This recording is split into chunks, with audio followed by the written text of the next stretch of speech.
Hello, and thanks for tuning in to the O Podcast. I'm your host, Rosemary Cescolini, former high school teacher turned successful entrepreneur simply by pursuing a career in manufacturing.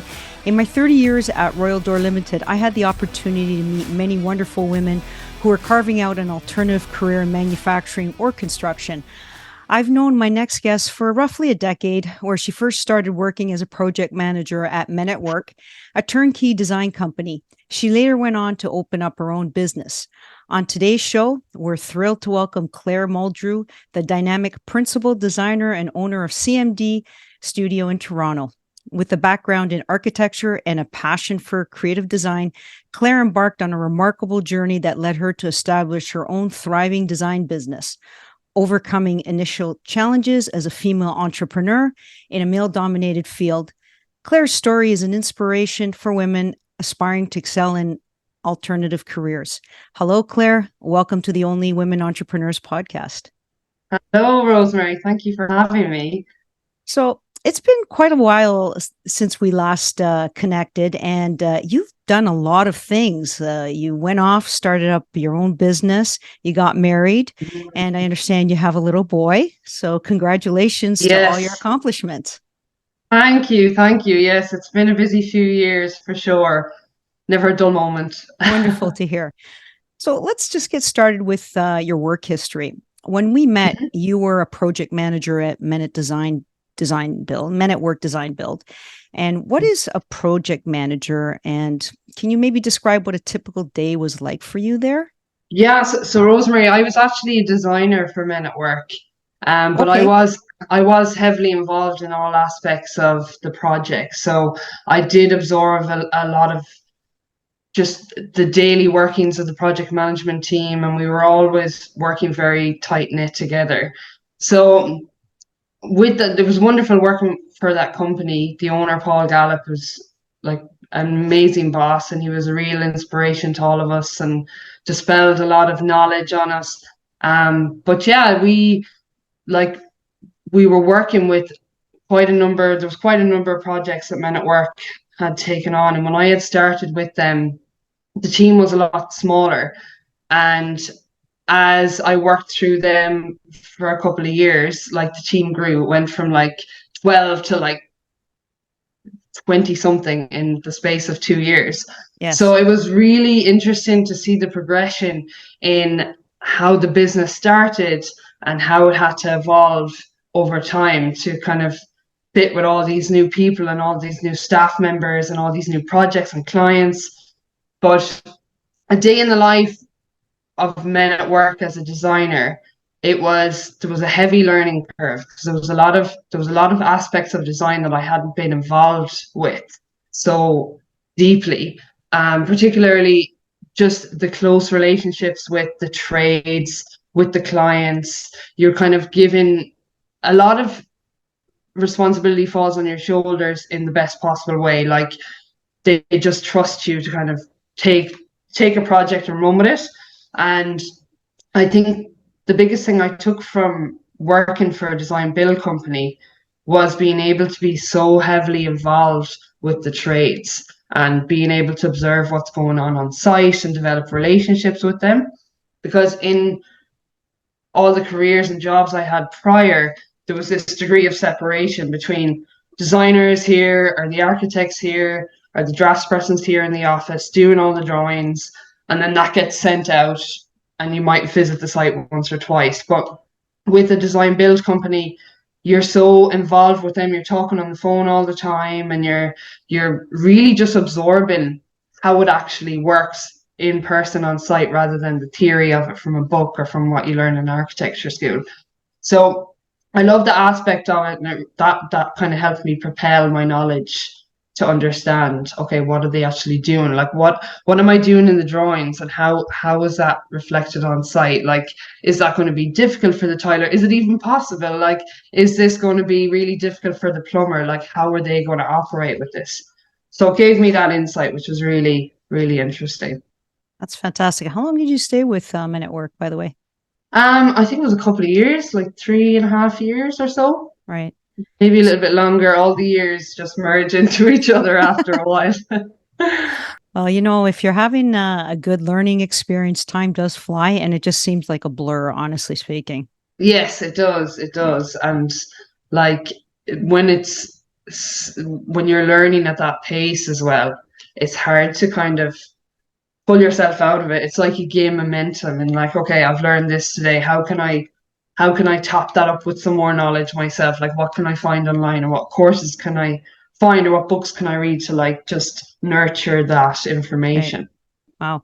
So, in summary, it seems like your experience there at Men at Work, you wore a lot of hats, even though you had a particular title, but Hmm. you dabbled everywhere, right? You had your traits as an architecture Hmm. employed into the projects, and then afterwards they were applied, and you would have to review it with the trades, and Hmm. then your vision, your designs, all your things that you had in your head in theory came to life with working basically with a team of individuals that were skilled to get the project done. Correct?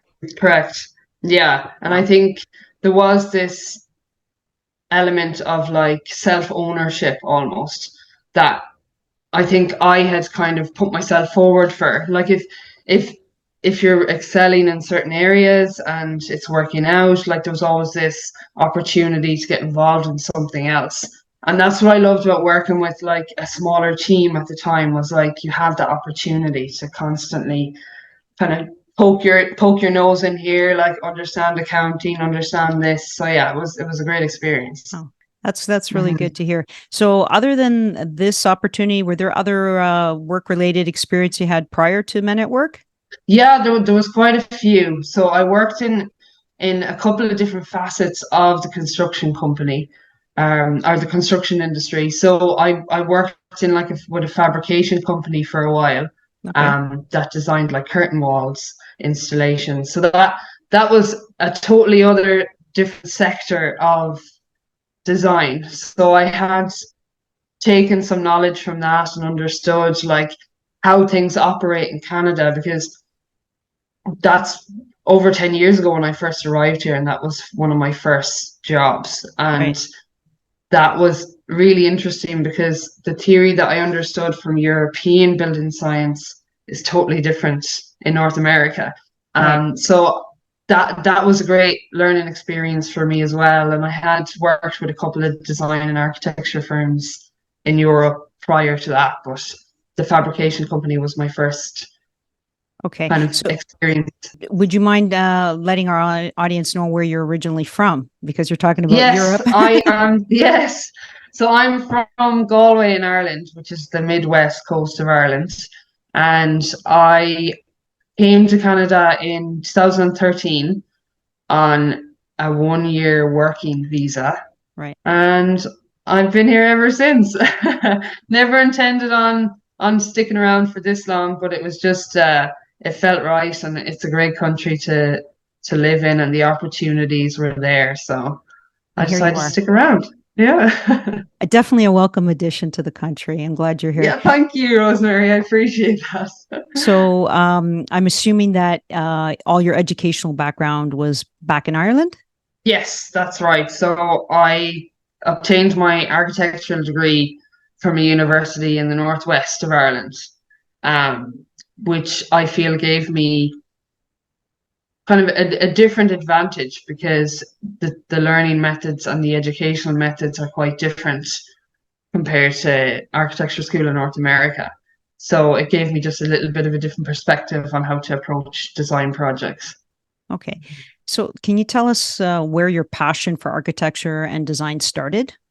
Yeah, so I think like I've always been really interested in our built environment and how things go together. And I recall a lot as a child, like if I seen a particular building or a construction site, I'd always be curious about what they're doing and how it's basically standing up. Like what's the structure? How is that happening?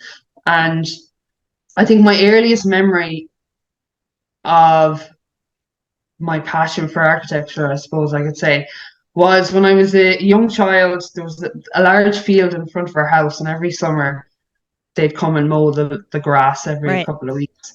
And with that grass, I used to make plans large plans, like large house plans out of the grass. Like, here's my door, and I'd mark it out. So it's almost like innate in me. Like, I already knew how a door swing looked on a plan before I even understood what architecture was. So I think it was a no-brainer. My parents kind of nurtured that throughout my childhood because they Right. seen how interested I was in architecture and art and just being creative. So that's kind of where tumbleweeded from, the Oh, grass plants. that's fascinating. That's a great story. I like it. It's something they tell me all the time. Yeah, it has to start from It's somewhere. something my parents refer to all the time, the grass Yes. plants. Yes, yes. So I personally believe that your upbringing has a big impact or influence on your life. So can you maybe describe how your life was like growing up in your family back in Ireland, of course? Yeah, so I come from like a hardworking family, as I mentioned, in the west coast of Ireland, in a place called Galway.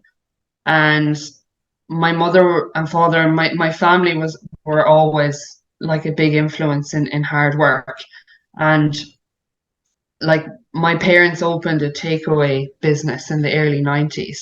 So from a young age, I was always involved in the runnings of that business, whether that was stacking cans of pop or going to the local cash and carry with my father and fulfilling orders, or so it was just, there was always that aspect of like, okay, we have to work hard and this is what we have to do to get the things that you where you want to be in life. And from doing those little tasks in that business, me and my sister, the pocket money we got from that, me and my sister actually started our own little business. So my uncle had a vegetable stall in the local market. So we used to Right. set up a little table beside him, and we used to purchase beads in the local craft store and Hmm. actually make bracelets and necklaces and sell them to tourists. And Incredible. yeah, so that was kind of like my first little business with my sister and my older sister. And when it came to the time of the payment, she'd give me 25% of the profits and say, well, I put the initial investment in first, so this is what you get. So that was kind of my first experience of unfair treatment in the workplace, you could say. Um, but then in between all of that, like, I was always working. I was always kind of taught that, you don't get something for nothing. Like, you have to work hard for it. We never really got something without working for it. And my mother and my stepfather actually opened a tile store about 10 years later. And that was my first experience of being involved with, I guess, a construction company in a way, because I was dealing with different trades and I was dealing with customers and I was dealing with the actual products and understanding, takeoffs and that kind of thing. Right. So, and yeah, and as I said, in between that, like, I was always finding a way to make money to fuel my hobbies, whether that was babysitting or working in restaurants or working for catering companies. So I think all of those little influences in my life have kind of taught me that you have to work hard, but you have to enjoy what you're doing too. Oh, absolutely. You got to be passionate and you Mhm. work hard and you'll get to where you want to go, basically. Yes, yes. Yeah. That's it. You got to put the work in, and the rewards are there. I actually sensed your burning passion and that, of being an entrepreneur because it starts really young. Like for me personally, when my entrepreneurial spirit started was I was about 8. And when I was growing up in Toronto, I Mm. wanted to make some money, but who's going to hire an 8-year-old? And other people Right. had lemonade stands already. And I go, well, I'm not going to compete against them. Let me think of something unique. So my Mhm. parents would pay my brother and I $2.50 each to mow the lawn. So he would do the front of our lawn and I would do the back. And I go, well, if my parents would pay me, maybe I go around the neighborhood and ask, maybe the elderly couples that perhaps during the heat they don't want to cut the grass, they would lend me their mower and supply the gasoline, and Uh, perhaps ask them for that amount. And so my brother and I would go knocking on the doors and we would split the profit. So in our first summer, we had about 20 houses to do.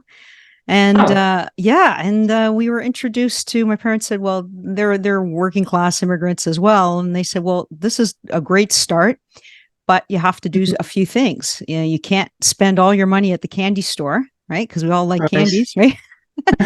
You're going to do something. You're going to put some money aside for savings, because in the winter you're not going to be able to cut grass. So you got to have some savings to put you over. You know, it's a seasonal job. So that was the first thing. Then the second thing was charity. So you always you should be grateful for what you have and what you've received. Other people are not as lucky as yourself. So that charity, you can donate wherever you want to, but make sure you always have a little room for that. And then I remember going to school during Halloween time. There would be UNICEF boxes that we'd fill up when we went trick or treating. So I would put some of my money in there and then donate it to the kids, and it would go to reading and writing programs in Africa. So those are a couple of aspects that my parents taught me as well, and for sure they shaped my life growing up. That's so important. Like, you always have to remember to be humble, and that there is people struggling out there, and whatever you can Absolutely. do to reduce someone else's suffering is really important. And I like how you said that you and your brother split the profits, because that's the way it should be. Was he your older, younger He was my brother? older brother. He was actually 7 years my Oh. senior, so he could have really ripped me off. But he said, "No, you put in the work, and you deserve equal compensation," which was really cool because, first of all, you didn't see a lot of women, adult women, cutting grass in landscaping teams, right? So it was something very unique. And then later on, when I was 17, my girlfriend and I from high Right. school, we ended up working for a landscaping company. We had a male supervisor, and we would take care of the grass cutting and flower planting in condominiums down in the city as well. And we were paid really, really well. And the guys actually appreciated having us there because we provided a different visual insight that perhaps we pay more attention to detail. And, we would say, perhaps we should plant the flowers this way and then this color. And then they would say, it looks good. And then the manager of the condominium corporation would come out and says, this really looks great. And we were hired the next year because we did such a phenomenal job. Yeah, you did the ordinary things extraordinarily well. Oh, for sure. So starting your design business in 2019 was definitely a challenging period for everyone worldwide. hmm So, could you share some more specific hurdles that you faced during those initial years and how you persevered? Yes, so when I initially started out, I needed to build a portfolio and I had to start somewhere. So I was craving projects and craving clients, and it was like a very difficult time to be actually for someone to actually decide to take on a renovation of their home. So because I needed the projects to build a portfolio, I had to become quite competitive in my pricing. And I remember the first couple of projects, like I totally undervalued myself. Like I worked way more than what I had Mm, estimated. And, just to get some projects and get some experience under CMD. So that was kind of one of the things I guess you have to do. You have to just deal with what's in front of you and persevere through it. Besides the financial struggles, I think it was the frustration of not being able to grow the business or level up, so to speak. So I had all these ideas and I had all these just aspects of the business that I wanted to propel, but I couldn't do that because I wasn't getting enough cash flow into the business and to be able to afford to do these things. And I think one thing that's the same for almost everyone was the isolation.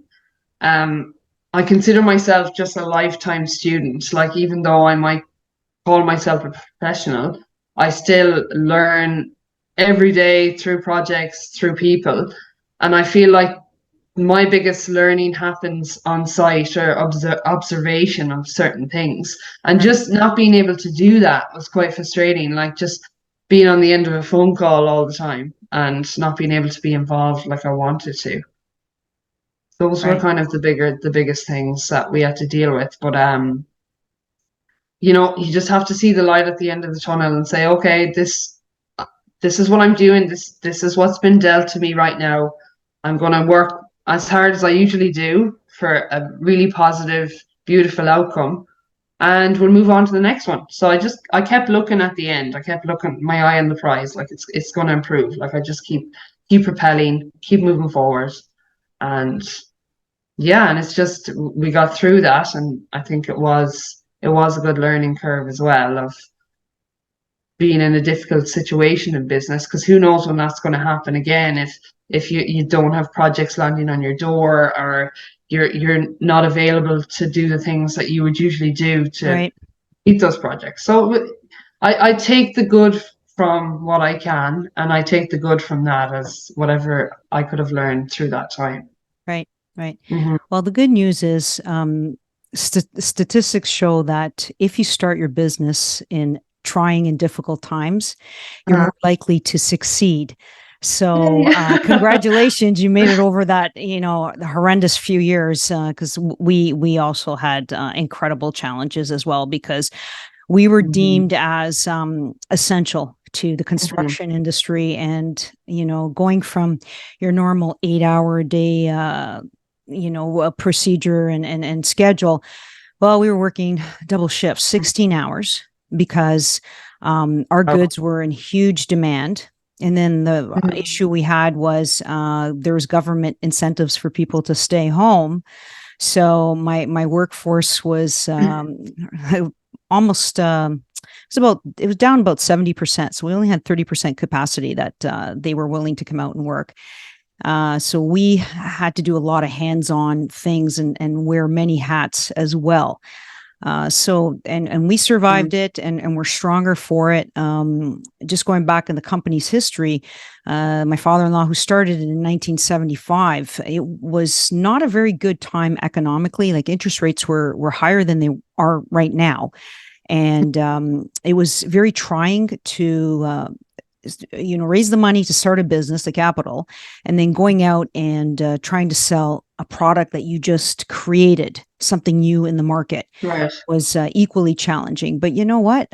He did what you did. You go out, knock on doors, put your information out there, and then finally someone will figure out, hey, this is a great product or a great person that has a fantastic service, and I definitely want to deal with them. And then that's how your reputation grows. And I think you're actually a shining star, and I can't wait to see your professional journey over the years. I'm sure it's going to be a great one. Oh, thank you, Rosemary. I appreciate that. And that's an inspiring story as well, like starting in 1975 and what it grew into. It's I think we all have to start somewhere, and everyone that we look up to and respect as a business person or an athlete or whatever they might be in whatever genre they're in, they've had to start somewhere. They had to step on the bottom of the ladder at one stage and kind of work your way up from there. So I think it's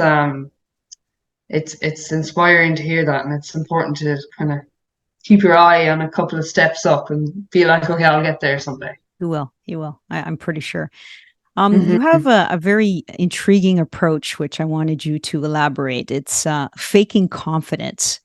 So, can you provide an Hmm. example of a situation where you put it into use and there was a positive outcome?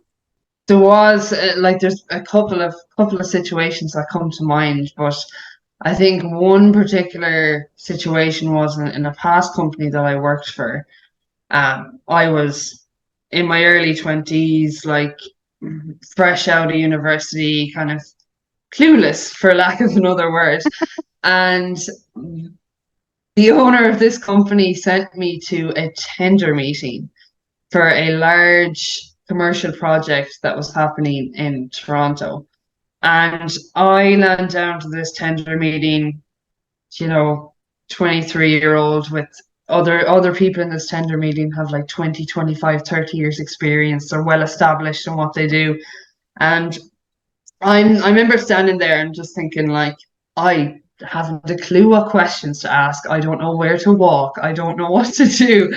But I said to myself, like, if you appear, throw your shoulders back, and like you're here for a reason, and just go forward and be confident, and maybe not fake it until you make it, but fake it until you become it. Because eventually, if you keep doing that, you're going to embody Right. that self-belief. So I remember doing that, and there was a couple of other like architects there and other people in the trades, and I remember being like, okay, I'm just going to go and talk to them and introduce myself instead of being like this, timid young professional.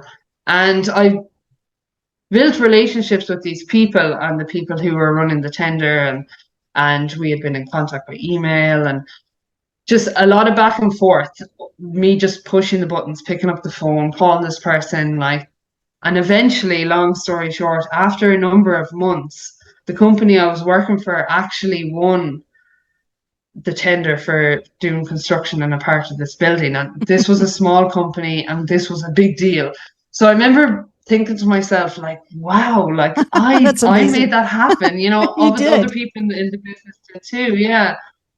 And in my mind, it's like, what you think, that's what feeds your thoughts. Like your thoughts feed your body, they feed your mind, they feed how you appear in the world. So if you're telling yourself like, oh, I shouldn't be here, you're going to appear like that. So I just kept telling myself like, you can do this. Like, you just throw your shoulders back, be confident, tell them your name, give a strong handshake, keep eye contact, all of that Right. kind of psychological stuff. And it worked out. And yeah, so I try to just tap into that inner confident Claire when I need to put on a facade if I don't understand what's going on, or if I'm in a situation where I'm unsure of how to approach it. So it's like my little cloak, I suppose. I can throw it on and embody that person when I need to. Yeah, that's fantastic advice. And I'm glad you touched upon a mindset. And one of the things that I really want to help young women with is developing a strong mindset, because I'm just finding that in society and in the education system, our youth don't have that confidence or that strong mindset. As soon as they hit a brick wall, they're like, oh, Mhm. I'm a failure. So why do I even bother, continuing? But actually, Mhm. failure is a great learning opportunity. It's an also a chance for you to grow. And Mhm. but you got to have that resilience and that mindset to say, hey, I can do it. Maybe this time it didn't work out, but what did I do wrong? Let me evaluate, and then next Mhm. time I can better prepare myself. And if you keep going with that kind of an attitude, then you are bound for success. Absolutely. Mhm. That was a Mhm. good story to share. I really enjoyed that. Yeah, it's funny thinking back on that now, Yeah, but yeah, it's true. You have to be resilient, and when no one else is your cheerleader, you have to become your own. exactly.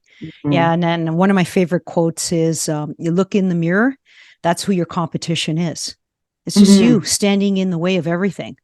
Yeah. Right. And we're kind of very lucky to live in a country where we have opportunities everywhere. It's just you Hmm. have to make up your mind in finding something you're passionate about and pursuing it until you achieve the goal you're seeking.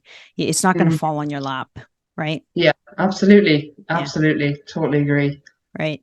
So the transition from being a designer to a business owner involves wearing a lot of hats. Can you detail a particularly challenging instance on how you managed to navigate the transition successfully? Yeah, so there's a couple of instances I can think of, but I think it's just, I guess if you're not embarrassed by the first version of your product, you've launched too late. So, Like that. like the first couple of projects I look back at now and I see just how I was so out of touch with certain business aspects. And I just told myself, it's okay in the moment to say, I don't have that information. I don't know an answer to that, but I'm going to find out and I'm going to get back to you, because you can't know everything all at once. You can think you know everything. You can understand the theories of it. You can talk to people and read books and educate yourself on it. But you're always going to find yourself in a situation where um, you don't have the answer to something. And I feel like even people who are in the profession for decades probably encounter that a lot too. Um, so that's why always tell myself like I'm a student of life, like I'm learning all the time, and I'll just always get back to the person I need to get back to, but I'll obtain the information in the meantime what I need to know. But yeah, there was a lot of instances where I just didn't understand like certain things in accounting, and I had educated myself a lot before I wanted to go down this road. Right. And I feel like later on, as the months went on, I understood that you need to get the right people on your, the right professionals in their field of work, rather than trying to conquer everything. Because you can understand many little facets of different areas, but like hiring the right bookkeeper, like hiring an accountant, getting those people on your side, because that allows you to focus on what you really need to focus on and what you enjoy and what you're good at, and that's the design and the drawing and the technical side of things. So like a good aspect of the business to understand was like hire the right people, get them on your team. Yeah. And that's one good point that you brought up. Like, you want to be a business owner. You don't want to be an owner operator, because if you're an owner operator, then you're doing everything. Like you said, the bookkeeping, booking clients, then doing the designs, presenting them to your clients, way too much. And then that takes away from your actual talent, where you're losing focus, and that's where you need to be. And that also prevents burnout, I feel, having other people do things to help me out and prepare me, and I look good in front of my clients as well. I think that's an invaluable piece of advice that you shared with us. Yeah, and I think it's just being able to relinquish control over certain things. Yeah. Like I had this like perfectionism with everything, but when it came to like the financial side of things, I Right. understood that I can relinquish control to someone else here. I don't need to be totally in charge of this. Like it's okay to let that little bit go, because that person Absolutely. knows what they're doing, and they're going to do it well. Yes, that's definitely correct. So, as a designer, one great advantage that you have, and even in my own industry, we have creative freedom, which Hmm. is amazing. So, can you kind of detail in particular, like something that you worked on a project and you were considerably proud of it? Yeah, so I think like there's been a couple of projects where I've had more creative freedom than others. Like sometimes clients like to be heavily involved and they have a certain style that I kind of have to morph into for them in order to deliver the project that they're really going to love in the end. But there has been a couple of instances where creative freedom allowed me to craft a holistic design in a certain way. So and mostly like with the psychological aspects of your built environment, which I'm really interested in, and that's the direction that I wish to go in the future. So I was able to be creative with like the use of certain materials on this one particular project, and how like the lighting plan actually worked with the materials, and how it psychologically affects you throughout your day of this living in this space, like how the Right. lighting, where it's placed. There is like bigger ideas that I have, and bigger plans on having more creative freedom in that aspect. But it takes sometimes decades for designers and architects to develop and build their own personal style that they can portray out to the world, and that clients look at and go, you know what, that's a Claire, that's what I want. Here you go, here's the reins. I'll see you in 6 months. Like that's really what I would, what I'm aiming for in the long term. But I do relish in the smaller aspects of creative freedom that I have right now, knowing that I will get there at some point in the future. Now, that's a great vision you have. And you know what? That Mhm. will come with time and experience. Absolutely. I Yes, don't doubt yes. that at all. Mhm. Let's move on to parenting. I know it's an enormous responsibility. So, considering you are in a male dominated industry or career, how are you planning to raise your son to teach him about the potential of women in general? I think I teach him through action. And something interesting happened recently that made this thought a concrete idea in like how I'm going to raise him in the future. And myself and my husband are actually building like a deck in our yard. And I was on the jigsaw, like cutting pieces of wood, and kind of two of us were working on it together. And my son was looking at me, like using this really loud thing, and he's like looking at me and keeps pointing at it. And then a few days later, he went over to the jigsaw and he pointed at it and he said, Mama, Mama. And he was looking at my husband saying, Mama, as if like that's what he associated me with, like Right. using that machine, that big loud machine. So I think like that to me just really drove the point home that like everything I do, all the actions I make are really influencing him. Like how he sees me talk to people. Like I have this approach that is kind of innate in me from my childhood, and that's treat everyone with respect. Like everyone gets the same amount of respect at first. So when he sees the plumber, or it could be a supplier, or it could be anybody, like different facets of life, I'm going to treat them with the same amount of respect and give them the same amount of attention and the time. I can portray onto him that everyone deserves your time and treat everyone with kindness. Um, and in addition to that, I think like I will teach him through the passion for what I do.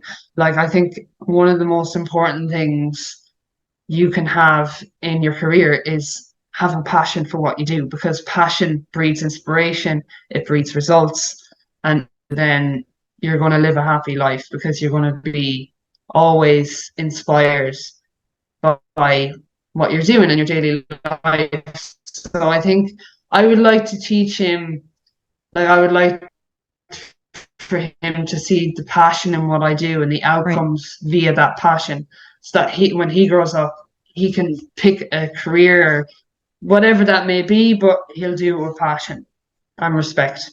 You know, that's fantastic advice. Actions and what you say and how you treat people. Kids are like little mini recorders, and Mm. they pay attention to everything you do. So I Yes. have four adult children, and when I started working, I didn't have nannies or anybody to watch my kids because I wanted to be a hands-on parent. So I would do some work at home and then I would take them for a few hours to the office. Mm. And exactly like you, I would do stuff in the production. I would do stuff in the office. So I have three boys and a daughter, Mm-hmm. and I treated them all the same. So if we did one day Mm. that we were going to work on a machine to teach them how to make a particular part, then they all went through the same training and techniques so that they understand that women are just as capable as men. And if they have the mindset, they can do a better job or an equal job as any other man. So we welcome everybody in the field. And that's something that I'm Mm. hoping to spread through all the industries out there. That's a fantastic approach Yeah. to like teaching your children, right? Like you're bringing Yes. them in and it's getting you like hands on, and they're doing the physical thing that they have viewed you do and operate. And it just creates like a really good relationship, like an educational relationship with them. So I think that's fantastic. And not only that, but it creates an incredibly strong bond between parent and Mm-hmm. child. You know, they value and they appreciate you more, and they understand maybe some of the challenges, the joys, and other things that you experience going to work. They see it and they Mm-hmm. experience it themselves, and you know what, they appreciate what you do.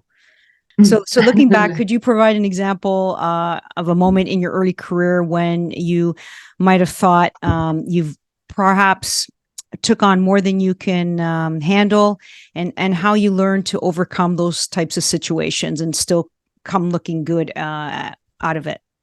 I think it's just like it would come down to like respecting yourself and respecting your time. Hmm. And there has been a lot of situations where I have been totally overwhelmed with what's in front of me.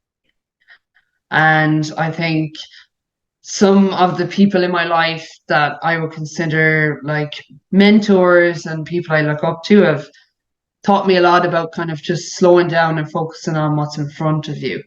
Um, and not getting too bogged up in the whole picture. Because I think when you're trying to perfect everything, I tend to see everything as a blanket. Like all of these things are here and I need to tackle all of them, but Right. just taking on one thing at a time and making sure you do that well and not getting bogged down with 101 other items that you need to address. Like just focusing on what's in front of you, do it well, move on to the next one.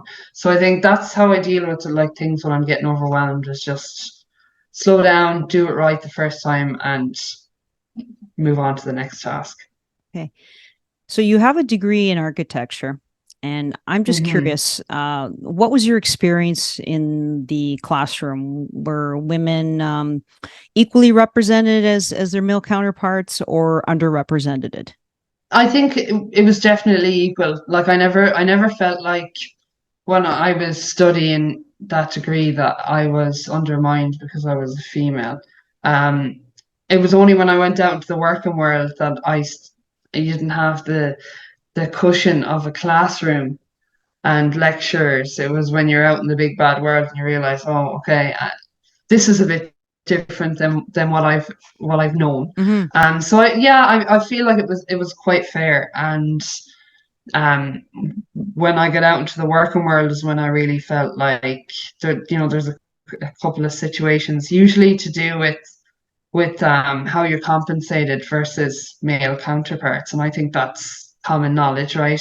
Yes. And it is great to see it change. It's great to see that kind of evolve and change over time. But um, there was a certain instance with a previous company that I worked with, where we were kind of promised bonuses and raises based on the outcome of a certain project, which was delivered very well, and it was celebrated and it went down very successfully. And I remember when we went in to get the pay rise, I was actually given less than Oh, one of my wow. male counterparts. And I didn't understand it at the time, and it wasn't until a few days later that I realized what had happened. Um, so I think in that moment, like I undermined myself. Like I should have kind of stepped in and said, Hmm. this isn't fair. But when you're 22 and you're starting off your career, you just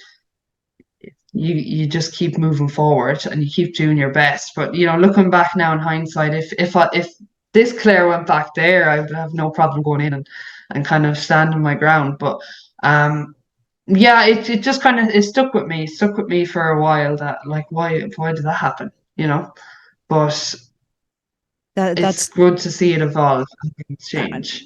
well, I'm happy to hear that. It's definitely some place that we can really improve on, and I'm hoping that our educational system will change a bit. Letting young women know that there are a lot of alternative careers, and you should be paid Mhm. exactly like your male counterpart. There shouldn't be any difference between the two, simply because you're doing the same work, right, and the same Mhm. dedication, and you have the Yeah. same education, right? Mhm. So it's something we have to work on for sure, right? And Yes, yes. It's improving, and there's a lot of females in high up roles in the construction industry that are doing extremely well. But yeah, I still feel like there is that underlying tone of separation between the both. But it's nice to see that gap being bridged. yeah, and hopefully we'll continue seeing improvement with each year going by. That way it'll be a little easier Hmm. for the younger generation. Yes, absolutely. Could you share more about Remodel's Advantage? It's a peer mentoring membership organization, and how can it provide support to women entering fields like manufacturing or construction?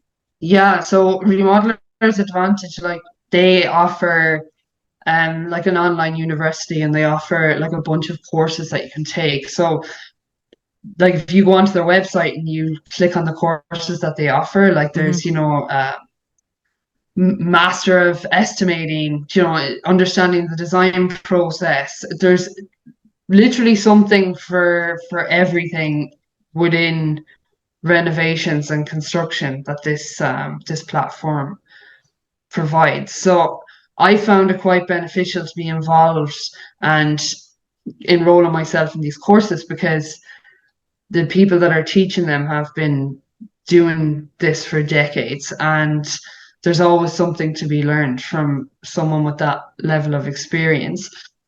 So I would highly recommend it. It's also a good community to be involved in, like that you can eventually find a peer or mentors through the program that you can be in contact with, and they hold a bunch of different conferences, and it's a good platform. It's a good community to be involved in. It's good so that you can lean on one of those professionals when you need to.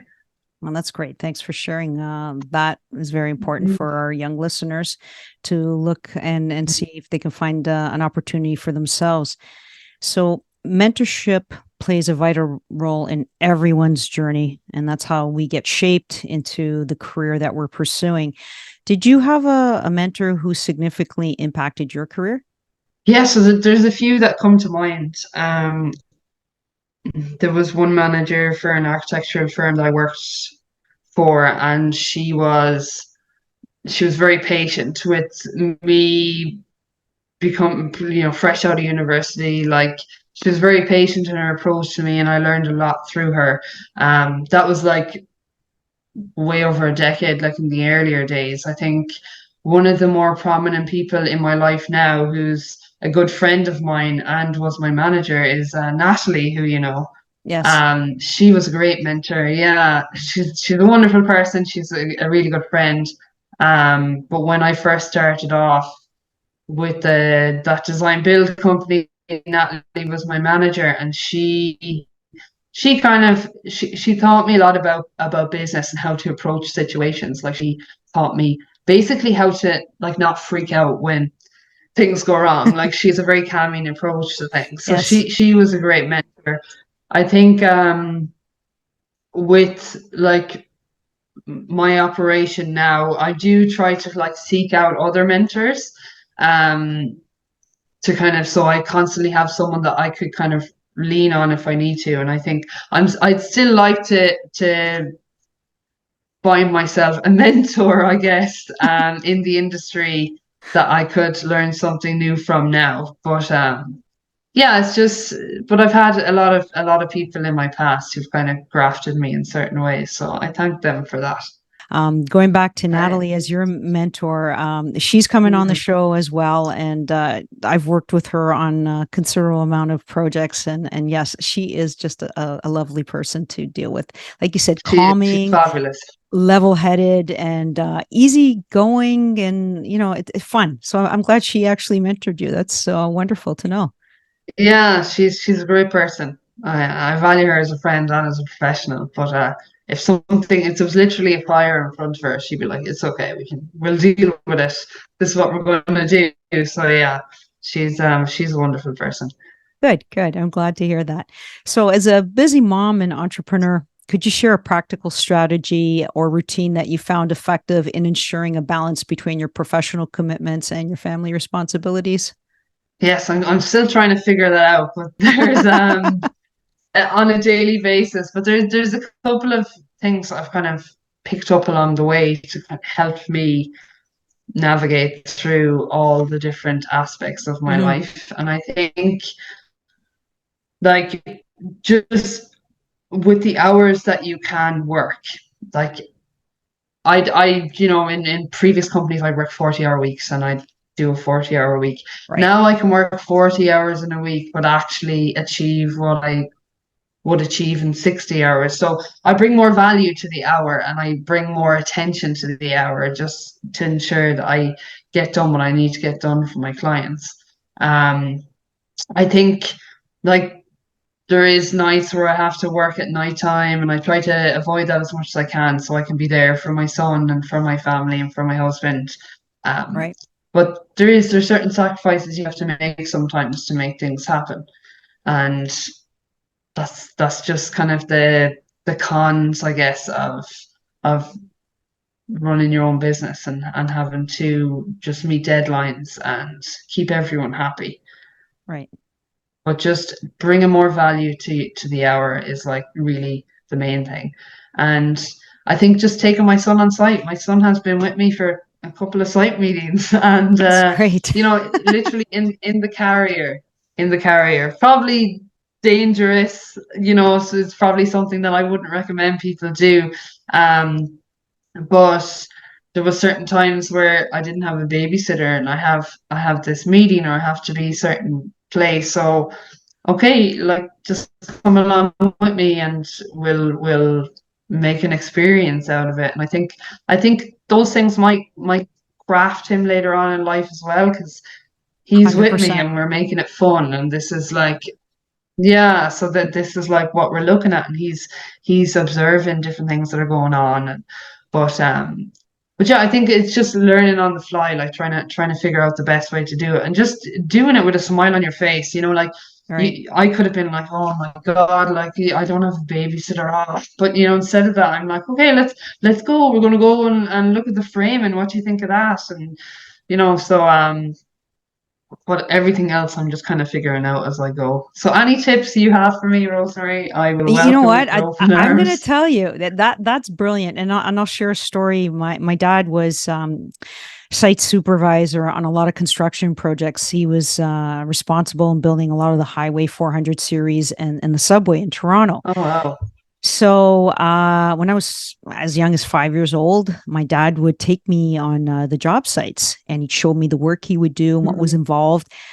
We'd sit up on a bulldozer, and he would start it up, and we would excavate, and we do all these cool things.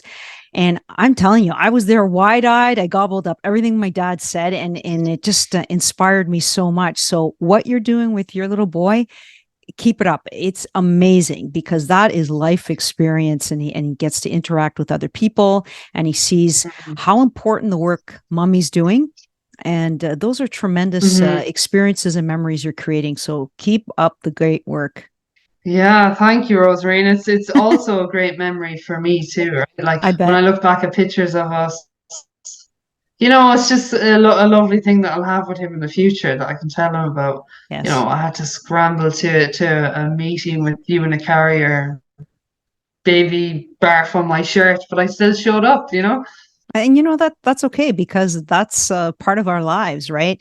And I found that when I was on the construction sites with my dad, um, the guys that were on site, they would say hello, and when the coffee truck arrived, oh, would you like something? They would buy me something like a pack of gum, and it was really sweet. And then I'd ask them questions like, what exactly is your job, and how are you doing it? Mhm. And I learned a lot from it. And my dad took me throughout the whole seasons, right? And, summer was one thing, but Right. in the winter, you really, really saw the severe Mhm. conditions that people go and experience in construction. And you really appreciate, and you're thankful that someone's doing that, because we wouldn't have our roads or subways if it wasn't for Mhm. these individuals, right?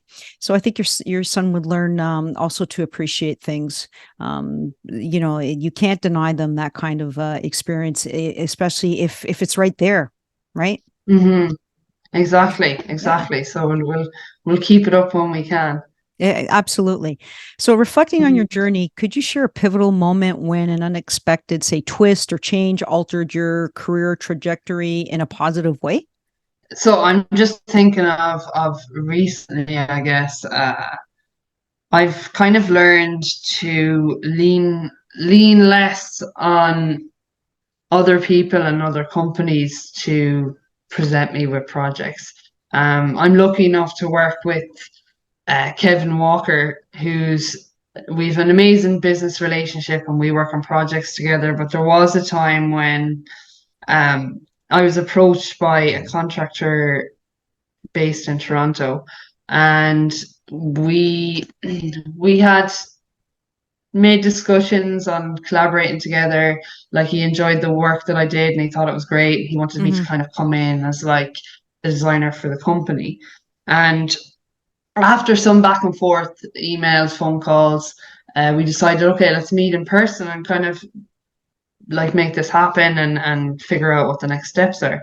And I remember the meeting that was proposed, I had said, I'm going to have to get back to you. Like, I just had a baby a few weeks ago, and I'm going to need to check that, my husband is available to Right. mind the baby that day. And after that, it was radio silence. And it was Wow. kind of like quite shocking to me. Now, don't get me wrong, maybe they found someone else. Like, I don't want to Who jump to knows? conclusions. Like, maybe they got busy or they didn't get busy, and there's all sorts of like reasons why. But I think the one that was very obvious to me is as plain as day. And I remember just thinking, like, wow, does the world see me differently now because I'm a mother? Like, do they not think that I can bring the same amount to the table as I did before? So I think, how did that impact me in a positive way? It made me realize that I don't need to appease anybody, and I don't need to like fit into a certain mold to become almost like an employee for another company. Like, I can do it for myself and kind of create my own schedule and still bring 150% as I always do. Right. So I think that made me just be a little bit more independent and not feel like, okay, I don't need to rely on other companies. Like, it's great when they approach me, but if the fit is right, the fit is right, and if it's wrong, I'm just going to walk away from it. Exactly. Mm, I think you approached your assessment of the situation is correct, right? You got to establish boundaries as a business owner, mhm, and you're not going to underestimate or undervalue yourself and your services, and you will mhm, attract the people that want to work with you. So mhm. just be mindful of that. And this is who you are, and this is what your priorities are. And you know what? People, they really want to work with you, they'll figure out a way how to do it. And the other ones, well, they're missing out on a great talent. That's all you have to think about.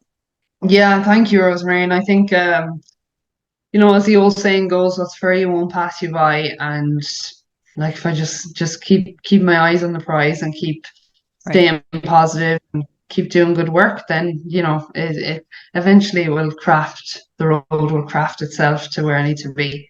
Sure. So if you were Hmm. to summarize the most important lessons and values you hope to leave behind through your career, what would they be? I think what I would like to leave behind is that it's evident that I did something through passion, like that can be visible, and that will be how my work will be remembered. That it's thoughtful, it's done with passion, and it's done with skill, and everything is intentional. So I think that's kind of how I would like to have my work portrayed in the future, like that it stands alone and it is seen as something that is almost like future proofed because it's thoughtful design and it's done with passion. So I think that would be the main thing. Yeah.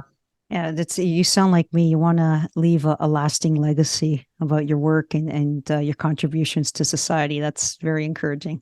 Yes, yes. Leaving a legacy, and just being really true to what you do and why you do it and how you do it and do it well. Words to live by. So, Claire, Hmm. if our listeners would like to reach out to hire you for their residential projects or have questions regarding careers in project management, home design, architecture, where can they find you? So my website is cmdstudio.ca, so you can find me on there, or on social media. It's cmd underslash studio underslash, and all my contact information is on the website. So Okay, reach me that's there. great. So I'm very appreciative that you took the time out of your hectic schedule to come and chat with us today. I hope our community found the information helpful and that they will share it with others so they can pick up some nuggets as well. If you have any comments or questions regarding the show or need help planning an alternative career or help with personal development, you can look me up on Instagram, Only Women Entrepreneurs, or my website, onlywomenentrepreneurs.com, to book your free consultation with me. Hit subscribe so you don't miss out on the next episode. Thank you so much, everybody, and until the next episode.